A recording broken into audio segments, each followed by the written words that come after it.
There we go. Good morning, everyone. Thank you all for joining us today as we honor and celebrate our nation's veterans. Today is about more than remembering the sacrifices of those who served. It's about understanding the values of courage, commitment, and service they embody. We are here to recognize the men and women who have dedicated their lives to protecting our freedom and security, and to reflect on the incredible impact they have made on our country and our lives. To our veterans in attendance, we thank you. Your bravery and selflessness are an inspiration to us all, and today we want you to know how deeply we appreciate your sacrifices. As students, we can learn so much from your example, your dedication to something bigger than yourselves, and your willingness to serve with honor and resilience. We hope today's ceremony reminds us all of the importance of gratitude and respect for our veterans, not just on this day, but throughout the year. Thank you for being here with us to help us honor those who have given so much. We are now going to hear from the Merrill High School Wind Ensemble under the direction of Miss Ellie Wilk.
Please rise.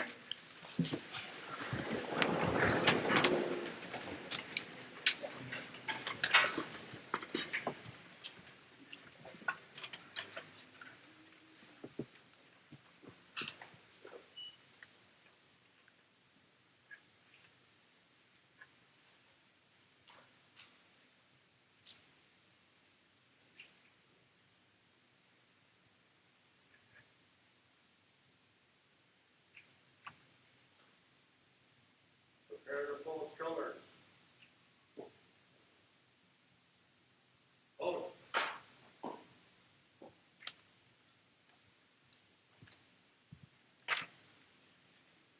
I pledge allegiance to the flag of the United States of America, and to the republic for which it stands, one nation, under God, indivisible, with liberty and justice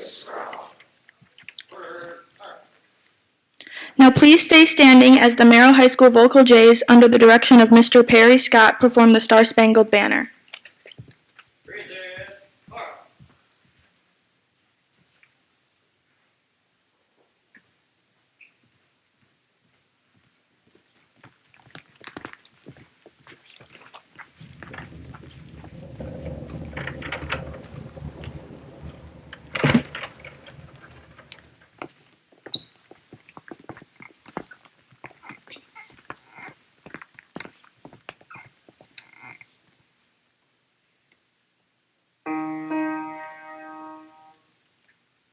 Oh, say, can you see by the dawn's early light what so proudly we hailed at the twilight's last gleaming, whose broad stripes and bright stars through the perilous fight o'er the ramparts we watched were so gallantly streaming, and the rocket's red glare, the most bursting in air, gave proof through the night that our flag was still there. Oh, say does that star-spangled banner yet wave o'er the land of the free and the home of all brave?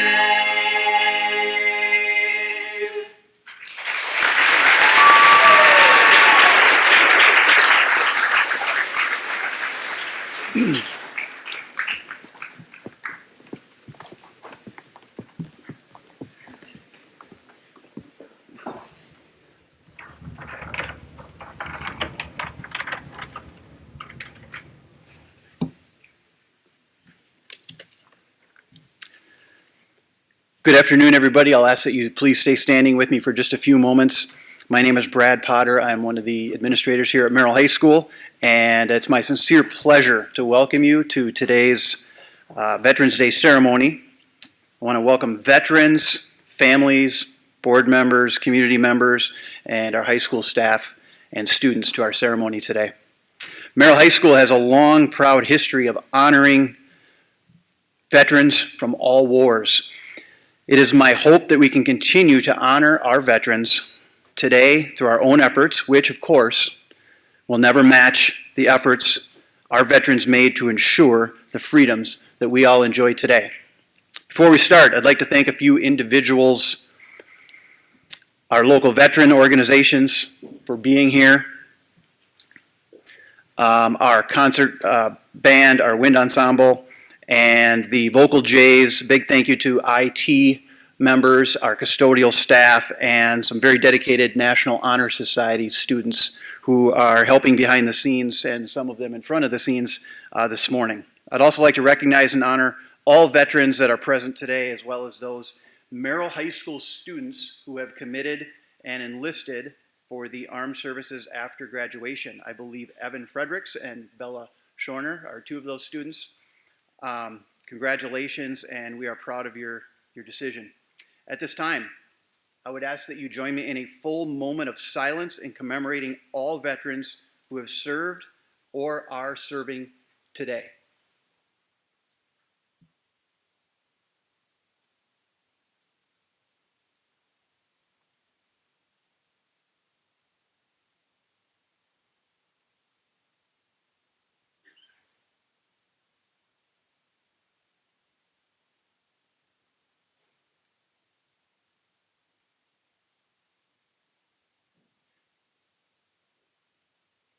Thank you, everyone. You may be seated.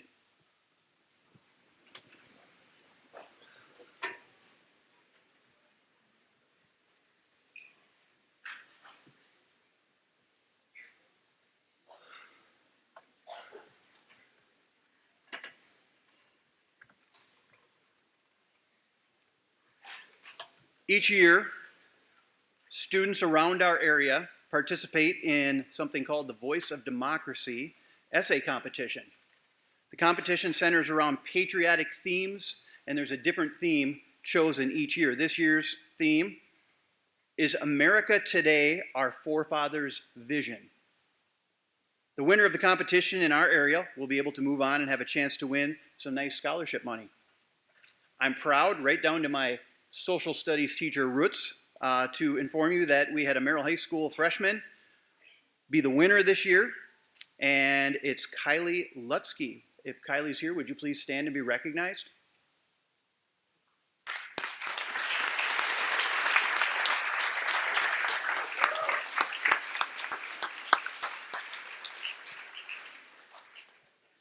Congratulations, Kylie. At this time, it's my pleasure to welcome Hazley Gates. She's going to come up and say a few words to you about why Veterans Day is important to her. Let's give her a hand.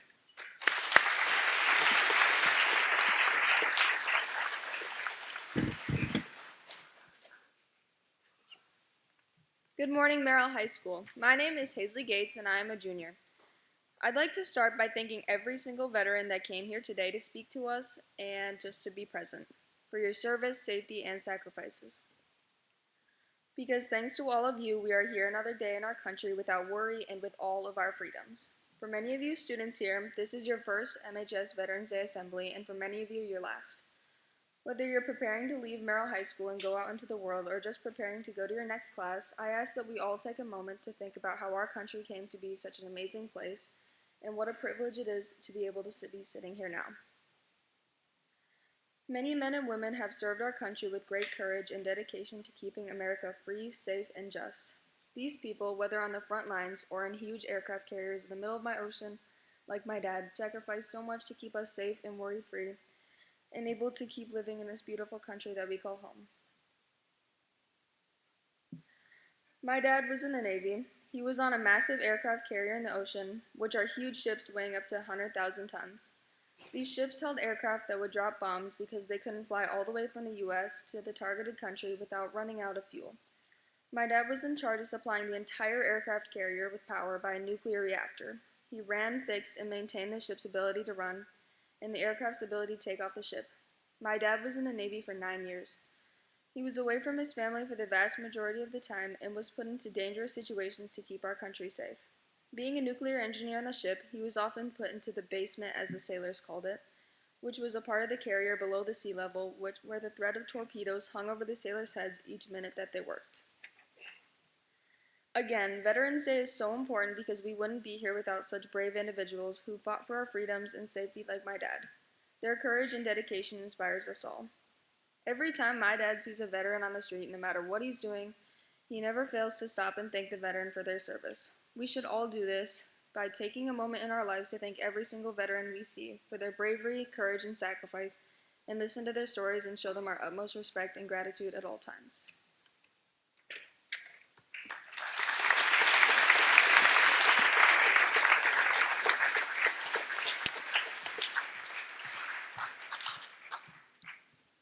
Our speaker today is Mike Visor. Mike Visor is a lifetime member of the VFW. He is a full-time father of 4 beautiful young women and a dedicated husband to his wife, Tracy. He is the safety specialist and maritime security coordinator for St. Mary's Summit. His work requires travel all over the Great Lakes from Green Bay to New York City and everywhere in between. He is a Brown County Harbor Commissioner in Green Bay, Wisconsin. He is one of the adult Sunday school teachers at his church. Mike served honorably in the Marine Corps from June 1989 to June 1993, receiving a meritorious promotion to corporal while serving in Somalia. He served with Suicide Charlie, 1st Battalion, 7th Marine Regiment from 1992 to 1993, after spending 18 months aboard an aircraft carrier, the USS Independence. Several years ago, he built a one-of-a-kind war memorial in his front yard, which features a life-size recreation of the World War II flag rising on top of Mount Suribachi, as well as a dog tag display board which has dog tags for each member of his unit, Suicide Charlie, that were killed in action, from Korea to today. Ladies and gentlemen, Mike Visor.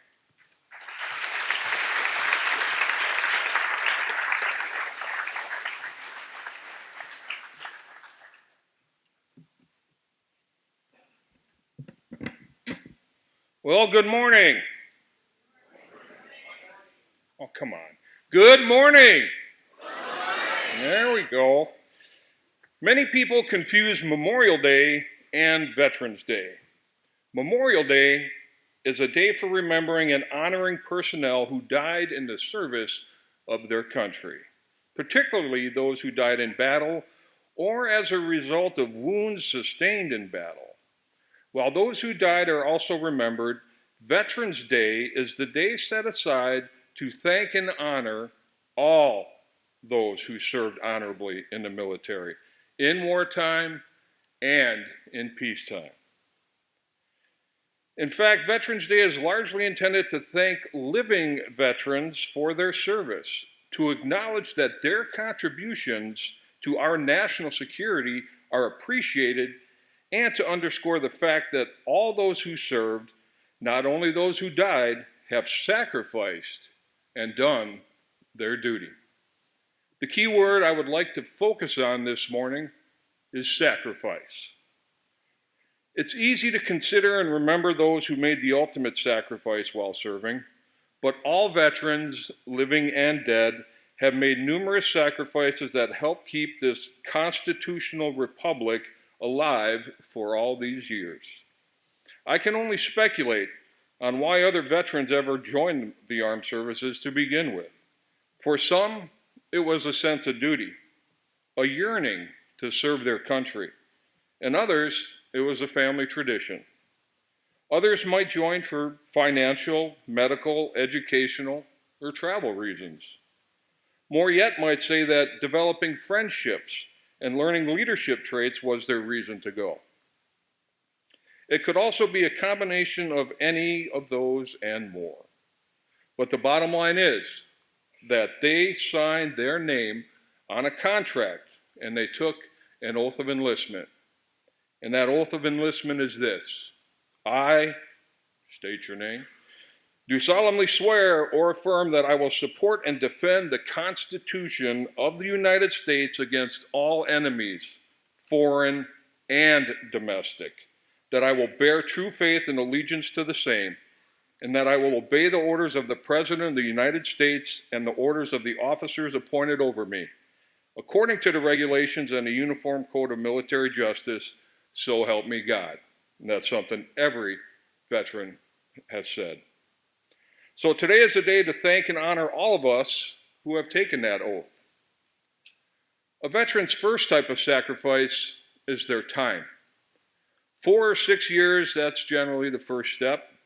Many here can relate to 4 years, especially the seniors. Where you at, class of 2025? Oh, come on. Where you at, class of 2025? Aren't you guys excited to graduate? I mean, it's coming. Come on, there we go. Thank you. All right. 4 years can really feel like a long time. And those 4 years that I served, I was in my prime. Physically anyway, not so much mentally. And your body is certainly ravaged by the life of an infantry soldier or Marine. Every Marine brother I know suffers from knee, back, and shoulder problems. Sacrifice. During my 4 years of active duty all around the globe, I had the privilege of working with members of the Army, the Navy, and the Air Force. My memories of those times can be described as quite entertaining, humorous, and for lack of a better term, violent.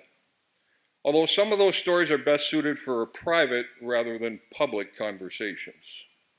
As a civilian, my role as a maritime security coordinator, I deal with the U.S. Coast Guard frequently as it relates to homeland security. Often underappreciated, the Coasties I know are quite dedicated and honorable. As far as the Space Force is concerned, I still have no idea what those guys do. Back to the subject at hand, sacrifice. Of my 4 years of service, 3 of those years were spent either at sea or overseas. I was stationed aboard an aircraft carrier, the Independence, CV-62, so I can relate to a lot of what you went through. And my short 18 months on board have given me a lifetime of stories. It started when I arrived at Coronado Island across the bay from San Diego. The Indy was out to sea with no estimate on their return. Things like that were often hush hush. The receiving officer on base made some phone calls, and it was decided that several sailors and other Marines, including myself, would soon board a plane and be flown out to the carrier.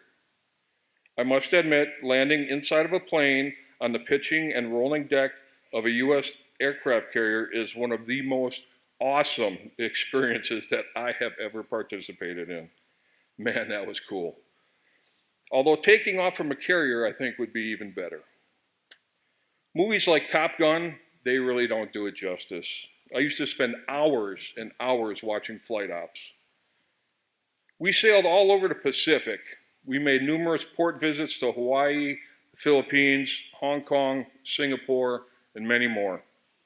On August 4th, 1990, our carrier made a hard turn to starboard. The captain's voice came over the ship's intercom, or the 1MC for you Navy folk, and told us that instead of going to the small island of Diego Garcia, we would be heading into the Persian Gulf to deal with some guy named Saddam Hussein. Our carrier was involved in various actions and was eventually released to head back to San Diego. We were at sea for months at a time, at one point spending 112 days straight without even seeing land. Around day 95, there was a young sailor who he saw land using some of these high-tech binoculars, and he decided that he wanted to go for a swim and to try and swim to shore.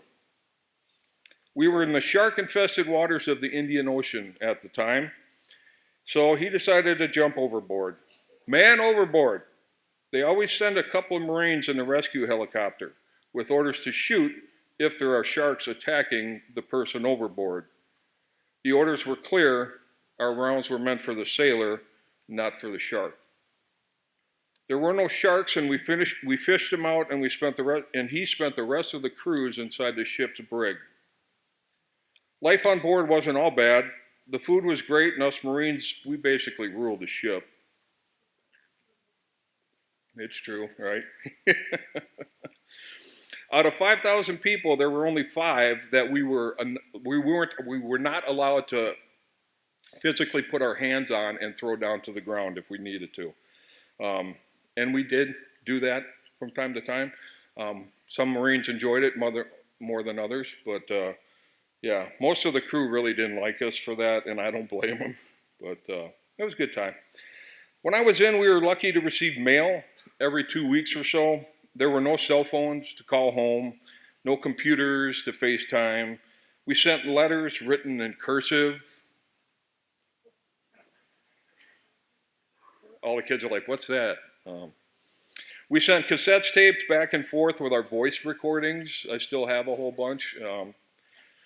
Not being able to readily communicate with family back home, that can be stressful. I missed several funerals while I was away, as well as many holidays, weddings, and just time away from my family and friends. But we learned something. The Marine Corps was our family. Sacrifice. After my tour of duty was over on the Indy, I was sent home for 10 days and then proceeded to my next duty station, which was 29 Palms, California. In May of 1992, that's when I transferred over. Most Marines refer to that base as the land that God forgot. It's situated in the high desert of California, and it is arguably the second worst U.S. military base to be stationed at, second to Adak, Alaska. Soon after checking in, I was informed that I should keep my sea bag packed as we were heading to Okinawa, Japan, the following week for a 6-month deployment. The highlight of those 6 months was a 2-week visit to Thailand. Welcome to the world of rice paddies, rubber trees, king cobras, and pineapple fields. We almost created an international incident when we dug up and ate a bunch of pineapples. The poor Thai farmer was cussing us out, and we had no idea what he was talking about. Someone gave him a $20 bill, and the shouting stopped. That pineapple was tasty. It was also quite surreal as we were hiking. It looked just like every decent Vietnam War movie that I had ever seen. There were many farmers wearing traditional black pajama type outfits with the conical bamboo hats. That was enough to get your adrenaline flowing. In November of 1992, one of the most decorated Marine Corps infantry companies, nicknamed Suicide Charlie, along with the rest of 1st Battalion, 7th Marine Regiment, left the lovely banana spider-infested jungle island of Okinawa, Japan, to return to our home base in 29 Palms, California. Several weeks later, we were on a long flight to Mogadishu, Somalia, just in time to spend our first Christmas in Africa. We spent the next 5 months getting shot at every day from people who we were trying to help. Countless patrols, both day and night, and we never knew what dangers were around the corner. The Christmas of 1992 was depressing and yet memorable at the same time. We were camped outside the Somali city of Baidoa. Baidoa was called the City of Death. It was a major village in the region, and tens of thousands of people had died either in the city or on the outskirts. We noticed the smell at first as we approached the edge of the village. Next, we were greeted by the hundreds of half-buried corpses along the road. It wasn't all bad. At night, you felt like you could just reach up and pull those bright stars from the sky. Someone created a small Christmas tree from a bunch of junk laying around, and most everybody was really missing home. I heard a commotion and made my way to a group of Marines standing around a couple of burn barrels that gave off enough light to see some pretty big smiles on their faces that matched the roar of laughter coming from their mouths. They began to pass bottles of wine around, and it didn't take me long to figure out where they got that wine from. In the distance, I could hear yelling in French and English. The yelling grew louder as an angry group of French Foreign Legion troops were en route to retrieve their stolen wine. Once again, Suicide Charlie almost created another international incident. As they were greatly outnumbered, they decided to share. Those Frenchies also learned how to sacrifice. Several weeks later, on January 24th, 1993, 3rd Platoon, which was my platoon, went on a patrol outside of Mogadishu. Trucks drove us to the departure point, and we were escorted by a Hummer with a tow missile system attached to it. The system used a thermonuclear scope, which allows for great night vision. When we were about 100 yards out, a voice came over the radio. Peace Frog 3, be advised, you have a large black panther to your left flank, 50 yards out. Squad leader Miguel Diaz grabbed the mic and replied, say again your last? A little louder this time, the voice on the other end replied. Be advised, you have a large black panther to your left flank, about 40 yards out. Corporal Diaz heard it the first time. So did everyone else in our squad. That particular night, out in the African scrubland, it was about 85 degrees, and it was so dark that you couldn't see your hand in front of your face, and so quiet that you could hear a mouse fart. You want to talk about fear. Everyone that had night vision goggles had them on, safeties were off, and our rifles were ready to fire. We did a security halt, and every one of us were anticipating 4-inch claws about to be sunk into our flesh. Everyone was desperately searching for any movement, any sign of that large feline. Seconds seemed like minutes. Minutes seemed like hours. We did not move a muscle. I don't remember breathing. Everyone was just scared. After about 5 minutes, the voice on the other end informed us that the cat was quickly walking away to our right flank. Okay, breathe. We talked about that big dumb cat for weeks. It was bad enough that the natives were trying to kill us, and now we have to deal with wildlife too. And don't get me started on the snakes, spiders, and scorpions. We finished up the patrol, quietly strolling through villages, undetected, safely returning to base. I remember at one point I was looking through my night vision goggles, and we were spaced out probably 20 feet apart from each other.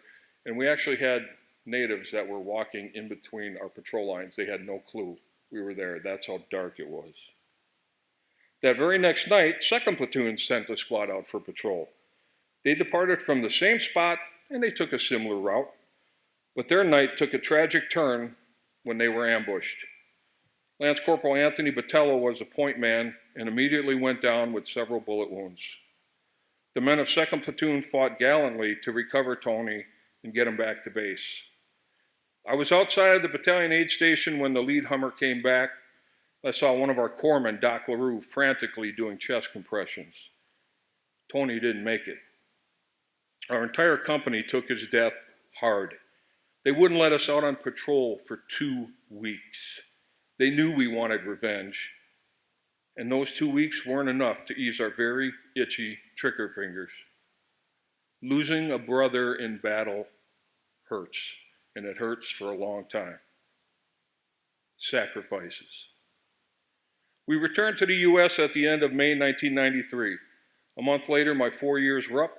The day I left 29 Palms, California was one of the happiest days of my life, and also one of the saddest. I was happy to be finally able to go home for good, and I was sad because I was leaving all my brothers behind. I really love the military, all branches, but I gotta say they need to do a better job at returning us back into the civilian world.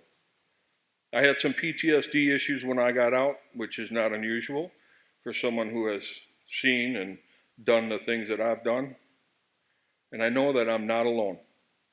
My heart aches for my younger brothers and sisters who have experienced the war-torn areas of Afghanistan and Iraq. The trauma doesn't stop when you leave the battlefield. It follows us all the way home and can take years to resolve. Sacrifice. Most veterans that I know are some of the most patriotic folks around. The flags that they wave and are so protective of are not the main reason they fought so hard when the first bullets started flying over their heads. They turn their heads and they face that danger head on, summoning all the courage that they can muster. Not for the flag, but for the soldier, the airman, the sailor, or that Marine standing next to him. We were willing to die for each other. The Bible teaches us in the Gospel of John 15:13, greater love hath no man than this, that a man lay down his life for his friends. That, dear friends, is true sacrifice. In January of 1993, I was on a mobile patrol riding in a 6x, or a deuce and a half. If you don't know what that is, it's kind of a big troop-carrying truck with wooden side panels. We were ambushed hard from our right flank. We returned a devastating fire, eliminating many armed aggressors. After our trucks came to a rest about a mile down the road, I discovered a bullet impact between me and my friend Ryan. There was maybe 2 feet separating us. It very easily could have hit either one of us. It did not. Luck? I hate that word. God's providence and divine will is more like it. I have been in many close calls while serving. I truly believe that my faith was a key part of my survival and my ability to deal with the issues that arose from it. I would encourage one to seek the spiritual path if you or anyone you know is facing anything that is causing you mental anguish. When our carrier returned to San Diego in 1990, we were met by thousands upon thousands of people at the pier on Coronado Island. There were flags, bands, and cheering seemed endless. This was a far cry from the homecoming that our Vietnam vets received when they came home. I know Vietnam-era vets that are still upset about that. 2 of my neighbors, in fact. If only there was something that we could do. Sacrifice. What can you do? Can you sacrifice some of your own time to do something to make a difference? I know that there are many restaurants that offer free meals or discounted meals to veterans on Veterans Day. Well, that's nice. But is that worthy of their sacrifice? How about this? How about someone start a Vietnam veteran recognition program here at Merrill High School? Raise some money. Buy some gift certificates from a nicer restaurant. Not Taco Bell, Burger King. Texas Roadhouse works. Then have a group of students Make a list or get a list of all local veterans from probably every county's got a veterans resource officer. Handwrite some nice thank you cards. Make some signs that say welcome home. Enclose the gift certificates and have groups of students hand deliver those cards and welcome home signs and personally thank that Vietnam veteran. I hear many folks say that they support our vets. I say put your money where your mouth is. Make some sacrifices if you really want to thank them. I have created the Wisconsin Vietnam Veteran Welcome Home Project. It's a 501(c) not-for-profit organization created to accept funds and to disperse them in form of gift cards to Vietnam veterans in the greater Oconto area. For those that don't know, Oconto's in Wisconsin, on the other side of the state. We have created a GoFundMe page, which will be activated later this week. Last Friday, my daughter Kelly, who is here today with my other daughter, Jennifer, and my wife, Tracy. But Kelly and I were out selling poppies at our local grocery store on behalf of the VFW. Veterans of Foreign Wars, if you didn't know. Usually you see the veterans out around Memorial Day and Veterans Day trying to raise money to support their organizations. It's not just the VFW. I know I've seen American Legion and Disabled American Veterans helping as well. So anyway, I started a conversation with this older gentleman, and I was talking about the charity that I'm starting. He was a Marine Corps Vietnam veteran, just happened to be visiting the area. With grit in his voice, he told my daughter, "We never got a welcome home." As tears filled my eyes, I realized that my quest for those Vietnam veterans was genuinely justified. Sacrifices. All veterans made them. They all gave up something to serve their country and their brothers and sisters in arms. Today is their day. God bless our veterans, God bless Merrill High, and God bless the USA.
Please stand and remain standing for the playing of taps and the retiring of colors.